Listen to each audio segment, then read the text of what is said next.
आपका स्वागत है। मैं महक मुदस्सिर आपके साथ।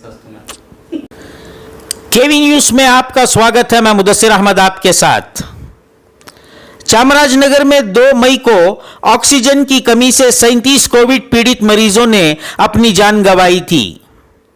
इस विषय को लेकर एसडीपीआई ने इस हादसे में शिकार हुए लोगों के परिवार वालों को 50 लाख रुपए का मुआवजा सरकार से देने की मांग को लेकर आज रीजनल कमिश्नर ऑफिस में मेमोरेंडम दिया। इस मौके पर एसडीपीआई राज्य सचिव अबरार अहमद, मैसूरू अध्यक्ष अमजद खान, चामराजनगर काउंसलर खलील, महेश और हुंसूर के काउंसलर यूनुस उपस्थित थे। हमारे साथ बने रहिए और देखिए केवी न्यूज की ये रिपोर्ट।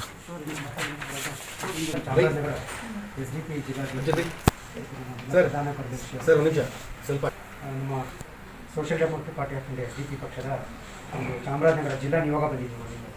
ಅದರಲ್ಲಿ ಜಿಲ್ಲಾ ಅಧ್ಯಕ್ಷರು ಖಲೀಲುಲ್ಲಾ ಮತ್ತು ಜಿಲ್ಲಾ ಪ್ರಧಾನ ಕಾರ್ಯದರ್ಶಿ ಗಣೇಶ್ ಅವರು ಇದ್ದಾರೆ, ಹಾಗೆ ರಾಜ್ಯ ಸಮಿತಿ ಸದಸ್ಯರು ನಿಜರು। ಸೊ ಇವತ್ತು ನಾವು ಬಂದಿರುವಂಥದ್ದು ಏನು ಚಾಮರಾಜನಗರದ ಆಕ್ಸಿಜನ್ ದುರ್ಘಟನೆ ಇತ್ತಲ್ಲ, ಆ ದುರ್ಘಟನೆಗೆ ಸಂಬಂಧಪಟ್ಟಂತೆ ಒಂದು ಮನವಿ ಮುಖ್ಯಮಂತ್ರಿಗಳಿಗೆ ಮನವಿ ಕೊಡ್ತಾ ಇದ್ದೀವಿ। ಈ ಮನವಿಯನ್ನು ವಿಶೇಷವಾಗಿ ನಮ್ಮ ಪ್ರಾದೇಶಿಕ ಆಯುಕ್ತರ ಮುಖಾಂತರ ನಾವು ಕೊಡ್ತಾ ಇದ್ದೀವಿ। ಅದರಲ್ಲಿ ಯಾಕೆ ವಿಶೇಷತೆ ಅಂತ ಹೇಳಿದ್ರೆ, ಚಾಮರಾಜನಗರ ಜಿಲ್ಲಾಧಿಕಾರಿಗಳ ಮೇಲೆ ಈಗ ಆರೋಪ ಇದೆ। ಏನು ಘಟನೆ ನಡೀತು ಆ ಘಟನೆಗೆ ಅವರು ಒಬ್ಬರು ಕಾರಣಕರ್ತರು ಅಂತ ಒಂದು ಆರೋಪ ಇರೋದ್ರಿಂದ ಮತ್ತು ಅವರ ಮೂಲಕ ನಾವು ಮುಖ್ಯಮಂತ್ರಿಗಳು ಕೊಡೋದು ಅಷ್ಟು ಒಳ್ಳೆಯದಲ್ಲ ಅನ್ನುವಂಥ ಒಂದು ದೃಷ್ಟಿಯಲ್ಲಿ ಇವತ್ತು ನಮ್ಮ ಪ್ರಾದೇಶಿಕ ಆಯುಕ್ತರ ಮೂಲಕ ನಾವು ಕೊಡ್ತಾ ಬಂದಿದ್ದು। ಆದರೆ ಅವರು ಕರ್ತವ್ಯ ನಿರತ ಇನ್ನು ಹೊರಗಡೆ ಹೋಗಿಲ್ಲ ಅಂತ ಗೊತ್ತಿತ್ತು, ಅದರಿಂದ ತಮ್ಮ ಒಂದು ತಹಸೀಲ್ದಾರ್ ಮೂಲಕ ಕೊಡ್ತಾ ಇದ್ದೀವಿ। ಮನೆ ಮುಖ್ಯಮಂತ್ರಿಗಳಿಗೆ ತಲುಪಿಸಿ ನಮಗೂ ಸಹ ಒಂದು ಅಕ್ನಾಲಜ್ಮೆಂಟ್ ನಮ್ಮ ಕಚೇರಿ ಅಡ್ರೆಸ್ಗೆ ತಲುಪಿಸ್ತೀವಿ।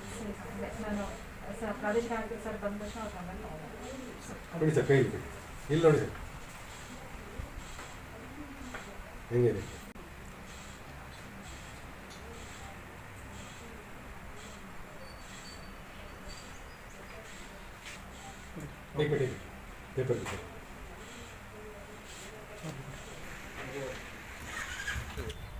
ಚಾಮರಾಜನಗರ ಜಿಲ್ಲಾ ಕೋವಿಡ್ ಆಸ್ಪತ್ರೆಯಲ್ಲಿ ಏನು ಒಂದು ಆಕ್ಸಿಜನ್ ದುರ್ಘಟನೆ ಆಯಿತು, ಆ ದುರ್ಘಟನೆಯಲ್ಲಿ 37 ಮಂದಿ ಮೃತಪಟ್ಟಿರ್ತಾರೆ। ಆ 32 ಮಂದಿಯ ಕುಟುಂಬಸ್ಥರಿಗೆ ನ್ಯಾಯವನ್ನು ಕಲ್ಪಿಸಿಕೊಡಬೇಕೆಂಬ ನಿಟ್ಟಿನಲ್ಲಿ ನಾವು ಸೋಷಿಯಲ್ ಡೆಮೋಕ್ರೆಟಿಕ್ ಪಾರ್ಟಿ ಆಫ್ ಇಂಡಿಯಾದ ವತಿಯಿಂದ ಆವತ್ತಿನಿಂದ ಇವತ್ತುವರೆಗೂ ಅನೇಕ ಹೋರಾಟಗಳನ್ನು ಮಾಡಿಕೊಂಡು ಮನವಿಗಳನ್ನು ನೀಡುತ್ತಾ ಸುದ್ದಿಗೋಷ್ಠಿಯನ್ನು ಮಾಡಿಕೊಂಡು ನಾವು ನಿರಂತರವಾಗಿ ನಮ್ಮ ಪ್ರತಿಭಟನೆಯನ್ನು ಮುಂದುವರಿಸ್ಕೊಂಡು ಬಂದಿದ್ದೀವಿ। ಆದರೂ ಸಹ ಸರ್ಕಾರ ಮಾತ್ರ ಎಚ್ಚೆತ್ತುಕೊಳ್ಳಿಲ್ಲ। ಆದ್ದರಿಂದ ಇವತ್ತು ನಾವು ಈ ಮೈಸೂರಿನ ಪ್ರಾದೇಶಿಕ ಆಯುಕ್ತರ ಕಚೇರಿ ಬಂದು ಆಯುಕ್ತರ ಒಂದು ಮೂಲಕ ಮಾನ್ಯ ಮುಖ್ಯಮಂತ್ರಿಗಳು ಮನವಿಯನ್ನು ಕೊಟ್ಟಿರ್ತೇವೆ। ಮನವಿಯ ಸಾರಾಂಶ ಏನಂತ ಹೇಳಿದರೆ, ಯಾರು ಈ ದುರ್ಘಟನೆಯಲ್ಲಿ 37 ಮಂದಿ ಸಾವಿಗೀಡಾಗಿದ್ದಾರೆ ಅವರಿಗೆಲ್ಲರಿಗೂ ತಲಾ ಒಂದು ಕುಟುಂಬಕ್ಕೆ 50 ಲಕ್ಷ ರೂಪಾಯಿಗಳನ್ನು ಪರಿಹಾರವನ್ನು ಕೊಡಬೇಕು। ಮತ್ತು ಈ ದುರ್ಘಟನೆಗೆ ಕಾರಣಕರ್ತರಾದ ಚಾಮರಾಜನಗರ ಜಿಲ್ಲಾಧಿಕಾರಿಗಳು ಸೇರಿದಂತೆ ವೈದ್ಯಾಧಿಕಾರಿಗಳು ಅವರ ಮೇಲೆ ಕಾನೂನು ಕ್ರಮ ಜರುಗಿಸಬೇಕು।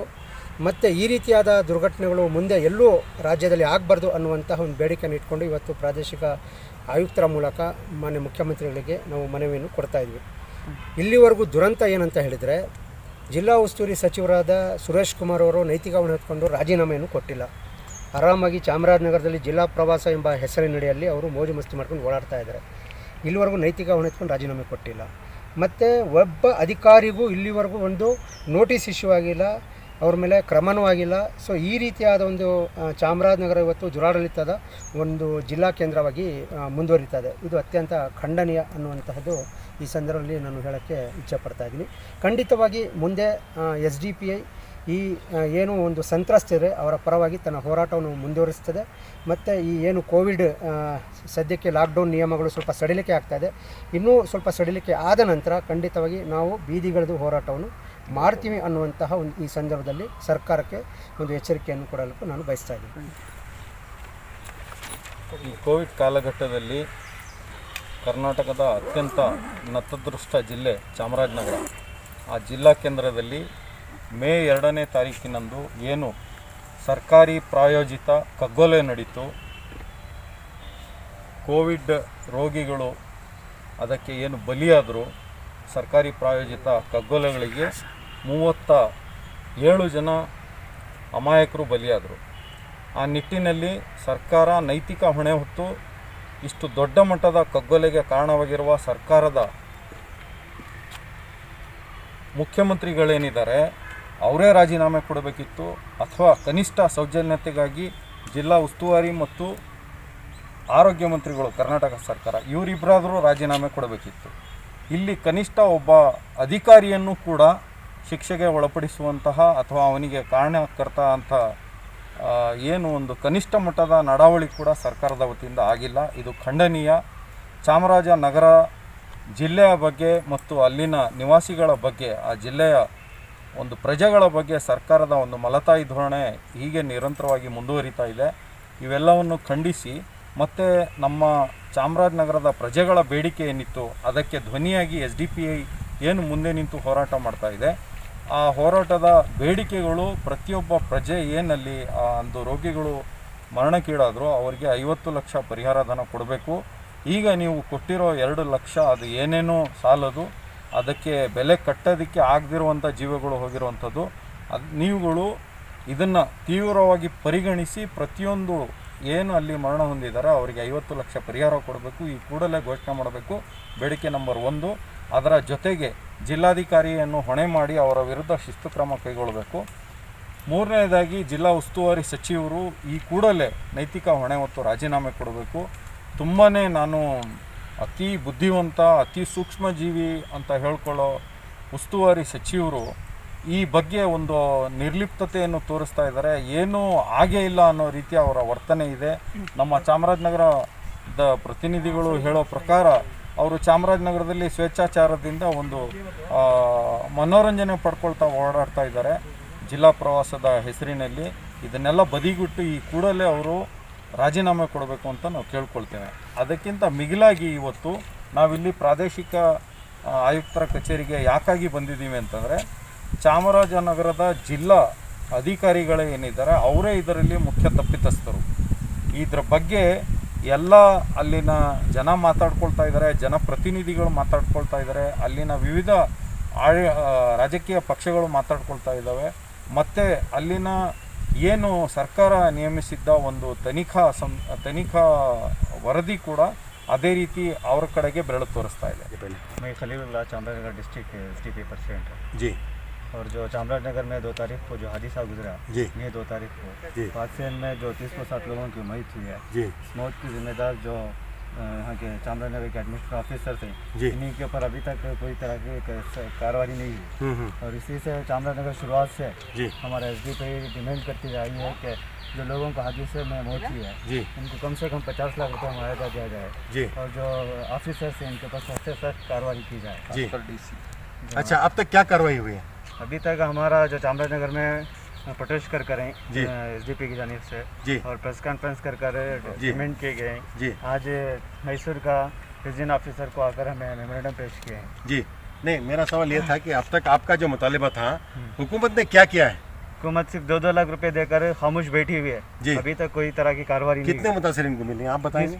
24 लोगों को जी। मिलकर आए। इसी जी। तरह से हमारा डिमांड है कि 30-7 लोगों को जो इसमें आदि से मौत हो करें, जी। इन पूरे लोगों को मुआवजा दिया जाए, और जो ऑफिसर्स हैं इनके पास सख्त से सख्त कार्रवाई की जाए। यानी जो भी इंतकाल हो चुके हैं हर फर्द को 50 लाख रुपए देखने तक आपकी कोशिश जारी रहेगी? कोशिश जारी रहेगी। ये आपका कहना है। सर आप बताइए। अबरार अहमद जी। स्टेट सेक्रेटरी SDPI और चामराजनगर के काउंसलर भी हैं। जी। जी। ये जो हमारे डिस्ट्रिक्ट प्रेसिडेंट खलील साहब बताए, जी। जैसा कि मई 2 तारीख की रात में जी। लगभग 11 बजे से ऑक्सीजन का जो किल्लत होने की वजह से जी। 30-7 लोगों की मौत हो चुकी है। जी। जी। ये भी 30-7 लोगों का जो डिक्लेरेशन है ये जी। गवर्नमेंट की जानिब से डिक्लेरेशन नहीं हुआ। जी। जी। बड़े अफसोस की यानी बात है। ऑफिशियली डिक्लेयर नहीं किया गया? ऑफिशियली डिक्लेयर नहीं किया गया। जी। लेकिन जो हाईकोर्ट के जस्टिस वेणुगोपाल गौड़ा साहब, जी। उन्होंने इंक्वायरी कर उन्होंने ये डिक्लेयर किया कि 30-7 लोग की मौत हो चुकी है बोलकर। अच्छा। उसके बावजूद भी गवर्नमेंट डिस्ट्रिक्ट हॉस्पिटल के जो ऑफिसर्स थे सिर्फ 24 आदमियों की एक पट्टी को रिलीज़ किया। और सिर्फ 24 आदमियों के घर वालों को 2-2 लाख रुपए कंपनसेशन देकर रहे हैं। अभी भी 13 आदमियों को आज तक 1 रुपया भी कंपनसेशन नहीं दिया गया। यही सवाल है हमारा। अच्छा, वो 13 जब लोग। जी।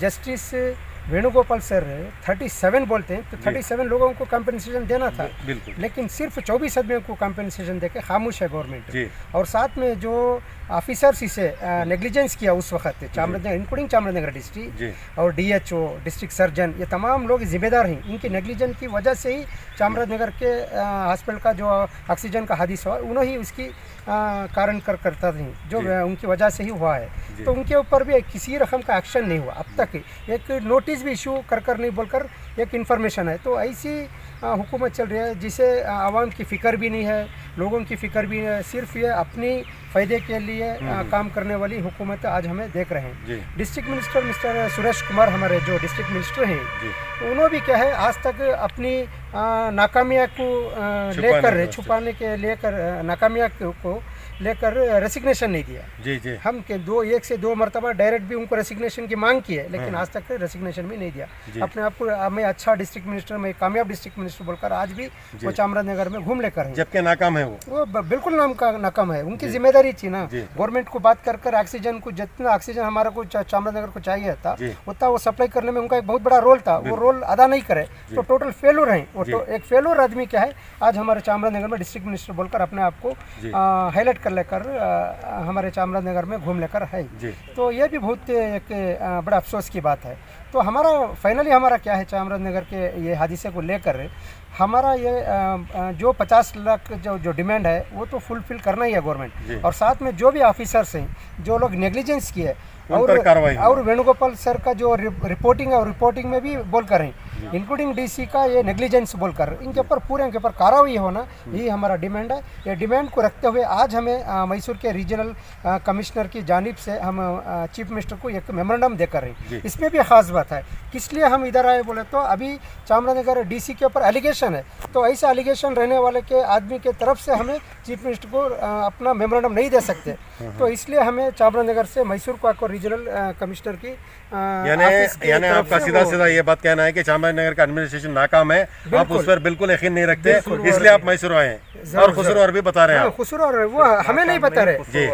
एक हमारा जो हाई कोर्ट का जस्टिस है जी, वेणुगोपाल गौड़ा, जस्टिस का रिपोर्ट बोल रहा है, ऑफिशियली रिपोर्ट डिक्लेयर होकर है चामराजनगर डिस्ट्रिक्ट का नेग्लिजेंस है, प्रिकॉशनरी जो उन्हें कार्रवाई करना था वो कार्रवाई ना करने की वजह से ही तो आप डिस्ट्रिक्ट छोड़कर मैसूर आना पड़ा इस वजह से। हमारा बोलना नहीं, ये तो ऑफिशियली स्टेटमेंट है जस्टिस वेणुगोपाल का जी। तो ये रिपोर्ट को नज़र में रखते हुए अब तक कार्रवाई होना था, FIR होना था। अभी जो इंक्वायरी कमीशन जो इंक्वायरी शुरू किया है इधर जो गवर्नमेंट ऑफ कर्नाटका से जो अपॉइंट होकर है, वो भी क्या है अभी सिर्फ इंक्वायरी के नाम में सिर्फ एप्लीकेशन ले रहे, वो भी अब तक FIR नहीं किया ये हादसे में। तो ऐसा एक बहुत हालत ख़राब है, इस वजह से हम चीफ मिनिस्टर से रिक्वेस्ट करते हैं, गुजारिश करते हैं। तो आपका जानिब से जो मेमोरेंडम दिया गया वही मांगे थे आपकी? हाँ, वही मांगे थी। 50 लाख का कॉम्पेंसेशन देना है, कार्रवाई होना है, जो गवर्नमेंट ऑफिसर्स के नेग्लिजेंस है उसके ऊपर कार्रवाई होना, और आइंदा ऐसा हादसे ना होते हुए के वास्ते वो जो भी कार्रवाई एडवांस जो करना है वो एडवांस प्रिपरेशन भी करना है। शुक्रिया सर। आप क्या कहना चाहेंगे सर? बेशक ये चामराजनगर डिस्ट्रिक्ट की तरफ से एक टोटल फेल्योर है, नेग्लिजेंस है। चामराजनगर डिस्ट्रिक्ट का जो DC है वो मैसूर में पहले काम कर चुके हैं। वो यहाँ MCC कमिश्नर थे, ये रीजनल ऑफिस में भी काम किए हैं। चामराजनगर DC जो है उनका नाम पूछिए, कोई बात नहीं। रवि नहीं जी, रवि हैं, वो यहाँ पे कर चुके हैं। MCC कमिश्नर भी थे जी, अभी यहाँ रीजनल कमिश्नर ऑफिस में भी थे जी। बावजूद इसके मैसूर में उनके बहुत अच्छे ताल्लुकात होने के बावजूद एडमिनिस्ट्रेटरों के बीच में और ये जो कोविड के इंतजामिया थे उनके दरमियान में उनका अच्छा कनेक्शन होते हुए भी ये अपना ड्यूटी निभाने में नाकाम है। और उसी के साथ साथ अगर वो चाहते तो बाजू के कोयम्बतूर डिस्ट्रिक्ट से या ऊटी डिस्ट्रिक्ट से कहीं से भी वो मंगवा सकते थे, मगर अल्टरनेट रास्ता था, बेशक था, मगर बिल्कुल घर में आराम से सो रहे थे। यहाँ तक के डिस्ट्रिक्ट हॉस्पिटल से उनका घर बहुत दूरी नहीं है, उनके घरों के पास आवाम जो उनके रिश्तेदार थे, पेशेंट्स के रिश्तेदार थे, वो पेशेंट के तरफ से फ़ोन आने पर उनके घरों को जाकर DC के घर को जाकर गुहार लगाए, ये बाहर तक नहीं है। इतने गैर इंसानियत इन्होंने पेश किया है। तो इनके खिलाफ एक्शन होना ये भी हमारा एक डिमांड है। जी। इसीलिए उनके ज़रिए से हम वही कसूरवार हैं कि हम नहीं कर रहे हैं। ये कर्नाटका गवर्नमेंट जो अपॉइंट किया था जस्टिस जी। की एक इंक्वायरी कमीशन, वो कमीशन ने बिल्कुल जो बता रही है ऑफिशियल जी, रिपोर्ट जी। दिया है उसमें उसमें कसूरवार है, ठहरा। बिल्कुल सही। तो उनके ज़रिए से हम हुकूमत का दरवाज़ा खटखटाएं, जी। ये मुनासिब नहीं है। हम इसलिए इधर रीजनल ऑफिस को आए। अमजद भाई, आप मैसूर से वहाँ गए हुए थे मुतासरीन जी, को जी, देखने के जी। लिए। मेरा सवाल ये है कि इन 30% लोगों में जी। क्या पूरे गरीबी थे या मिडिल क्लास के थे?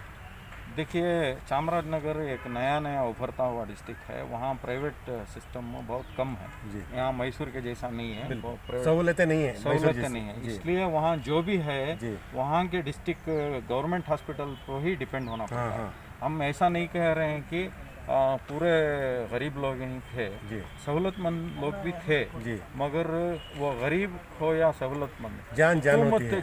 जान होती है। हुकूमत जान बचाने का काम करना था। जी। हुकूमत की टोटल नेग्लिजेंस की वजह से उतने जाने गई हैं। जी। ये सिर्फ 30% भी नहीं है। हमें ये भी पता चला है कि 2 तारीख का दिन जो एडमिशन थे, अगले 10 दिन में और 14 से 15 लोग इंतकाल कर गए। एसडीपीआई जो है इस सिलसिले में बहुत सारे प्लान किए थे, यानी प्रोटेस्ट को स्पीड अप करने के लिए और मैसिव बनाने के लिए बहुत प्लान किए थे, मगर लॉकडाउन की वजह से ये सभी हो नहीं हम अंजाम दे नहीं सके। मगर आने वाले दिनों में अगर ये मांगें पूरी नहीं की गई तो हम हमारे जो प्रोटेस्ट है, हमारा जो डिमांड है, इसको लेकर हम और हमारा प्रोटेस्ट